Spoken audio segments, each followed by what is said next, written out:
So I'm back at the shop, getting ready to undertake a project that I have both been looking forward to and dreading at the same time. As hard as it was for me to get things figured out for the rad support, which you would have seen in an earlier episode, that was just kind of a build up and a prep for what's coming up now. Gonna be a bit of an explanation, so please bear with me. One of the things with the car that we're going to face an issue with is the fact that we have no trunk space. It was taken up by the fuel cell, which is totally fine. I'm not too concerned about that. That was always the plan. But what got me thinking was the fact that we don't have any storage space whatsoever if we want to carry tools. And I wanted to make the car as useful as possible for when we go out and pick stuff up, similar to what we've got in the white truck, where we've got the toolbox in the back. So I had a bright idea. And that bright idea was to grab some S-10 seats. I think everybody remembers in the extended cabs how they went in the back and flopped down and you were facing each other. You were left to right instead of looking straight forward out the window. And this is what we've got here. You can see that it is all folded up. I figured with something like that, when we don't have any passengers in the back, we can fold it up and we've got plenty of space to put our toolboxes and stuff. And I had some ideas with some Milwaukee pack-out stuff that I'm going to give a try later on if I can pull this off. So the challenge that I'm faced with is when the seat is open, we can see how much space we've got back here. So what I have to do is I don't want to mount them and have the seats sit like this. It's going to look terrible, and also I think people are just going to be all scrunched up because the original seat came to here and then your feet were here. So what I'm going to have to do is I'm going to have to cut in to the back here. I'll have to brace after I'm done, and I'm going to have to move the seat up and in. So right now what I want to do is I'm going to get it blocked up in terms of height, just to see how far I can go, because I don't want to go down this low. Obviously your legs are going to be laid right out in that case. So I want to be able to see how far up I can get this, and then without people sitting in them and hitting their heads. There is a lot of room here, so that will be advantageous. So right now, that's what I'm going to do, is get it blocked, see how it looks, and see if this is feasible or not. So I've got both seats in here now, one open, one closed, just to give an idea of how everything is going to sit once it's in the car. Now, I had wanted to cut this and kind of move everything back. So what I did was I stacked enough wood underneath this one to bring it up and bring it level here. Now, this area here is where the trunk floor starts. So I needed to get this bar up higher. And I really, even if I cut this off, I'm dealing with all of the mechanism here, which is what allows the seat to fold. So once I had it up and I had a quick sit in it, my head was touching the ceiling. So there was no way, or roof, I should say, this isn't a house. So there was no way that I could do that. So I'm thinking that probably what's going to happen is I'm going to just have to leave it sit out like this. It's tucked up nice and tight when it's folded. Now, the thing to keep in mind, this is the end of where the old seat went. So we're really just a smidge past. This is the back of the front seat. So even if that was attached and moved back, there's still room here, but also keeping in mind that we probably won't have a lot of passengers in this a lot of the time, and the front seat is a bench, so we can put 3 across the front. So what I need to do now is figure out mounting. And this is where it's a bit of a puzzle. We're good here, nice and flat. Now, the way the seats are designed, they're kind of on an angle, so I've got to make sure that I get everything straightened out properly. I'm going to have to make a foot for in here, and then I'm going to have to do a little bit of trimming on the back here to be able to mount the bolt down. Fabbed up my foot, I guess you'd call it. That's going to go on the one part of the seat. It's going to sit down in there, bring it a little bit more forward, obviously, to level it out, and then I can start making spacers and getting ready to bolt things down on the bottom and make sure everything is nice and straight. I do have some slotted holes here to play around with a little bit, and I'm going to need a spacer down there too. maybe just use some washers for the time being. And so I've got one mount all completed and in. Please ignore all of these old washers and whatnot. They're just being used as spacers. Once I've got everything in and set up and I've made the rest of my mounts, I'm going to head up, get the right length of grade 8s, and obviously we'll just be using a washer as a spacer, plus a washer underneath as well. So you can see the seat is on a bit of an angle, which is a little bit weird, but if I pull it down, the way that it goes is it actually comes out straight. It's hard to see from that angle, but there, that's how it sits. I'm happy with the way things are turning out. It is kind of weird the way that they're going to sit out when they're open, but it's fine. I mean, it'll do the trick. After some grinding, welding, cursing, and swearing, the seat is in. Now, keep in mind, this is not the finished product, and I've still got the other side to go. But we're getting somewhere.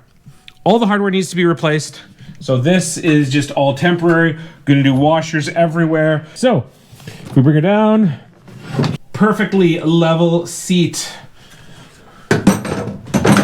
Now, try to do the climb in with the camera.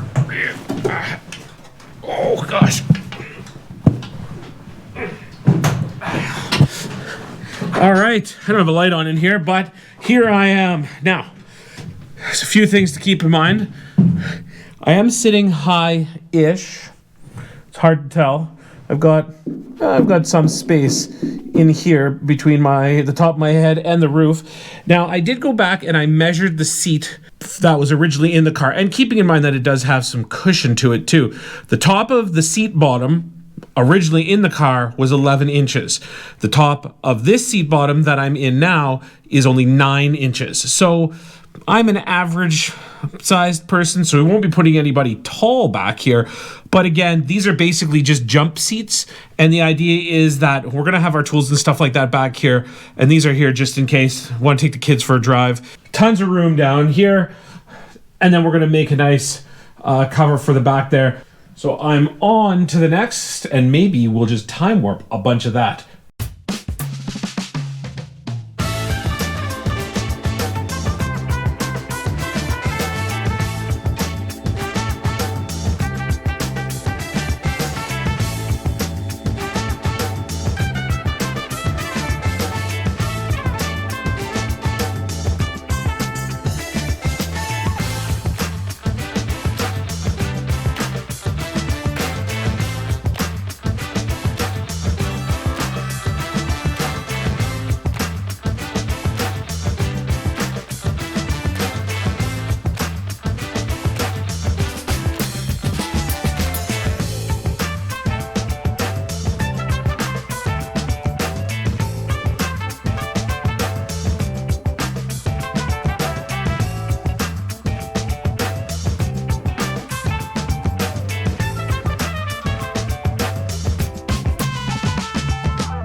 Both seats are in. Not without a few little hiccups, but it's nothing that I can't solve. For some reason, when I measured everything out with this guy, it was level, even though you can see it's a little bit cockeyed compared to the other one. I did measure up corner to corner, and they are the same height, so we're a little bit slanted this way. For some reason, I had a 1x1 piece of tubing there, but I've only got a shim here, and that's basically how it measured out. So I'm going to have to play around with some heights and put some other shims in and make a couple modifications for the mounts, but the kind of heavy lifting side of things is done. It's going to be all of the fine tuning that I'm going to have to work on next. That guy goes up. no problem. This guy goes up, no problem. They do both sit at an angle. I don't know if that's just the way everything worked with the S-10, how it went into the side of the cab, but either way, they're where they should be. They are nice and sturdy. They're well bolted down. This is all just temporary stuff. I've got to get the right washers. I've got to get grade 8 bolts and all that sort of stuff. So next up though is cleaning up this area so that I can make a template, and then I can go and get a sheet cut so that I can cover up this big hole. All I could find for poster board at the store that was relatively inexpensive was black stuff, which is going to make it interesting to draw on with my marker so I can figure out an overall shape, but it might not be impossible. The other option was to buy like a sheet for like $6 a sheet instead of the $1 that this one was. So I will make do. I'll set the camera up, and maybe it'll capture me doing something. Maybe it'll just be my back. We'll know, but here's some more time warping for you.